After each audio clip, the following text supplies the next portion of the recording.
Ձերբակալությունը քրեական վարույթի ամենակարևոր և միաժամանակ ամենազգայուն հարկադրանքի միջոցներից է, որը ենթադրում է անձին ազատությունից ժամանակավոր զրկում։ Հայաստանի Հանրապետության քրեական դատավարության օրենսգիրքը սահմանում է ձերբակալման 3 տեսակ։ Հանցանք կատարած լինելու անմիջականորեն ծագած հիմնավոր կասկածի առկայության դեպքում առավելագույնը 72 ժամ, ազատության մեջ գտնվող մեղադրյալին դատարան ներկայացնելու համար առավելագույնը 24 ժամ և խափանման միջոցի պայմանները խախտած մեղադրյալի նկատմամբ առավելագույնը 24 ժամ։ Օրենքը սահմանում է նաև ձերբակալված անձի իրավունքները՝ լռություն պահպանելու, փաստաբանի հետ հաղորդակցվելու, իր ընտրած անձին գտնվելու վայրի մասին տեղեկացնելու և բժշկական զննման ենթարկվելու իրավունքը։ Այս երաշխիքների խախտումը կարող է հանգեցնել լուրջ իրավունքների ոտնահարման և ապացույցների անթույլատրելիության։ Խնդիրն այն է, որ քաղաքացիների մեծ մասը հենց ամենավճռական առաջին ժամերին չգիտի իր իրավունքները և հաճախ ինքն է վնասում սեփական պաշտպանությանը։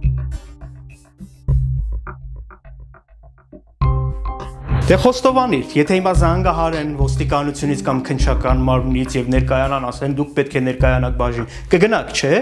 Առանց փաստաբանի կգնաք, չէ՞։ Գիտեմ, իհարկե, բայց նման բան մի արեք, մի գնացեք առանց փաստաբանի։ Եթե ձեզ զանգահարել են եւ հրավիրում են վարույթն իրականացնող մարմին,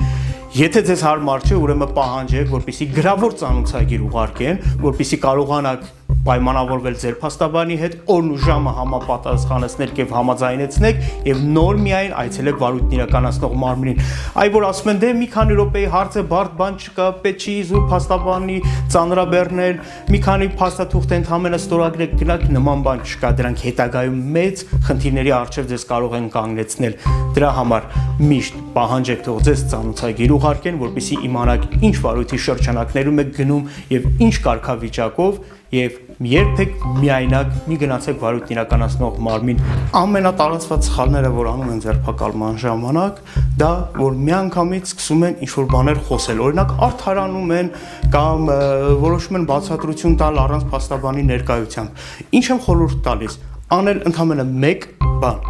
չխոսել կամ չպատասխանել հարցերին կամ ընդհանրապես չարդարանալ, չասել ես անմեղ եմ, ես այս չեմ արել, ինչ չեմ արել, մինչև փաստաբանի հետ չխորհրդակցել, որովհետև այդ մի քանի բառը հետագայում կարող է մեծ գլխացավանքներ առաջացնել, որովհետև անձը կարող է լինել շատ ճիշտ, որովհետև խախտում կատարած չլինի, բայց կարող է ասել բաներ, որոնք հետագայում ստուգելու համար օրինակ երկար ժամանակ պահանջվի եւ այդ ընթացքում նրա ազատությունը սահմանափակված լինի։ Դրա համար ինչ եմ ես խնդրում, մի արեք ավելորդ գործողություններ, երբ որ ձեզ հայտարարում են, որ ձերբակալված եք, ոչ էլ հրաժարվեք ցուցմունք տալուց։ Ընդհանրապես պետք է ասեք, որ ես ցուցմունք կտամ իմ փաստաբանի ներկայությամբ։ Երբ որ կգա փաստաբանը կժամանի, այդ ժամանակ խորհրդակցելով տեղում արդեն փաստաբանի հետ կորոշեք ցուցմունք տալիս եք, թե ոչ։ Շտապել առանց փաստաբանի նման հարցերի պատասխանել, օրինակ քննիչը կարող ասել դե ընդամենը մի քանի ֆորմալ հարցեր են, այս հարցերին պատասխանեք եւ շուտ գնացեք, կամ մի քանի թուղթ է ընդամենը պետք է ստորագրեք եւ վերջ ընդամենը ֆորմալ բաներ են եւ դրանք հետագայում կարող են շատ թանկ արժանալ ընդհանուր ազատություն։ Դրա համար խորհուրդ եմ տալիս։ Նախ, եթե ձեզ ասում են, որ ձերբակալված եք, դուք ունեք առնվազն մեկ անձի տեղակ պահելու հնարավորություն, թե դուք որտեղ եք գտնվում եւ ինչ կարգավիճակում եք։ Եթե հնարավորություն ունեք, միանգամից անմիջապես դրա մասին տեղակ պահեք փաստաբանի, կամ եթե չկա տվյալներ փաստաբանի, արդեն ընտանիքի անդամների կամ հարազատի, թե որտեղ եք գտնվում։ Երկրորդը, եթե ձեզ հայտարարում են, որ ձերբակալված եք, պահանջեք ձեր իրավունքները, որպեսզի պարզաբանվեն, թե դուք ինչ իրավունքներ ունեք եւ ինչ պարտականություններ ունեք վարույթի շրջանակներում։ Եթե ենթարկելու են խուզարկության, պարտադիր ուշադիր զննեք, թե ձեզ մոտից արգրաված ինչ իրեր են արձանագրվել, վերցվել։ Դրանք շատ կարեւոր են, որ հետագայում նաեւ խնդիրներից խուսափեք։ Պատկերացրու, երեկոյան ժամ գնում ես տուն եւ ոստիկանը կանգնեցնում է, ասում է դուք ձերբակալված եք, պետք է գնաք բաժին։ Ինչ գործողություններ պետք է անեք, ինչ անեք, փախչեք, թե խուսափեք, թե դիմադրեք։ Ոչ, չեք դիմադրում, չեք փախչում, բայց չեք մոռանում ամենակարևոր բանը։ Եթե ձեզ ասում են ձերբակալված եք, ուրեմն ձեզ պետք է ասեն ինչի կապակցությամբ եք ձերբակալված եւ ինչ կարգավիճակում։ Ոչ մի գործողություն չպետք է կատարեք, ոչ մի բառ չպետք է ասեք առանց փաստաբանի ներկայությամբ։ Եթե անձը ձերբակալված է, ունի ձերբակալվածի կամ մեղադրյալի կարգավիճակ, հիշենք, որ նա ունի լռելու իրավունք եւ այդ իրավունքը չի կարող օգտագործվել նրա դեմ, չի կարող մեկնաբանվել, որ վերջինս խուսափում է կամ խոչընդոտում է քննությանը, դա իր իրավունքն է, որ իր դեմ իրավունք ունի կամ իր հարազատի կամ իր մերձավորի դեմ ցուցմունք չտա։ Եվ շատ դեպքերում լռելու դեպքում, երբ որ առավել եւս չկա փաստաբան, հետագայում կարող եք ազատվել մեծ խնդիրներից։ Այնպես որ լռել դա դեռ չի նշանակում մեղքը ընդունել կամ մեղավոր լինել։ Մի մոռացեք, որ հետագայում ձեր ասածները օգտագործվել են ձեր դեմ։ Դրա համար ինչ որ բան խոսելիս, ինչ որ բան ասելիս պետք է նախապես խորհրդակցել ձեր փաստաբանի հետ, նոր հայտնել որևէ դիրքորոշում։ Միգուցե առհասարակ պետք լինի որևէ ցուցմունք չտաք, միգուցե պետք լինի որոշ հանգամանքներ ներկայացնեք վարույթն իրականացնող մարմնին։ Այ հիմա ձեռքը դիր սրտիդ եւ ասա, եթե օրինակ ոստիկանի արչեւ նստած լինես կամ քննիչի եւ ասի դե հիմա դե պատմիր, դե գրի, թե ինչ է եղել, կդիմանաս, որ սպասես փաստաբանին, թե սկսես արդարանալ, ասել ես ոչինչ չեմ արի, ես մեղավոր չեմ, ինչ որ հանգամանքներ պատմել, գիտեմ ինչ ես ասելու, բայց մի մոռացիր ամենակարևոր բանը, երբեք մի շտապիր։ Քեզ դրա մասին քննչական կամ ոստիկանական մարմիններում չեն ասելու, որ դու ունես լռելու իրավունք եւ կարող ես որևիցե արդարացումներ չկատարել եւ դու պարտավոր չես արդարացնել քեզ, այլ վարույթն իրականացնող մարմինը եթե ունի փաստեր, ինքը պետք է ներկայացնի մեղադրանքը եւ հիշիր, որ միշտ պետք է փաստաբանի ներկայությամբ ցուցմունք տաս կամ որոշես ցուցմունք ես տալի, թե օգտվում ես քո լռելու իրավունքից։ Ձերբակալումը շատ կարճ ժամկետով է կամ 72 ժամ կամ 24 ժամ, իսկ կալանքը արդեն հետագայում, երբ որ անձին մեղադրանք է ներկայացնում, որոշում է նրա խափանման միջոցը, օրինակ կալանք, վարչական հսկողություն, գրավ, արդեն դա որոշում է դատարանը կամ վարույթն իրականացնող մարմինը։ Կալանքը 2 ամիս ժամկետով է դատարանը կիրառում, իդեպ կա կալանք եւ տնային կալանք։ Տնային կալանքը բանտային կալանքից տարբերվում է նրանով, որ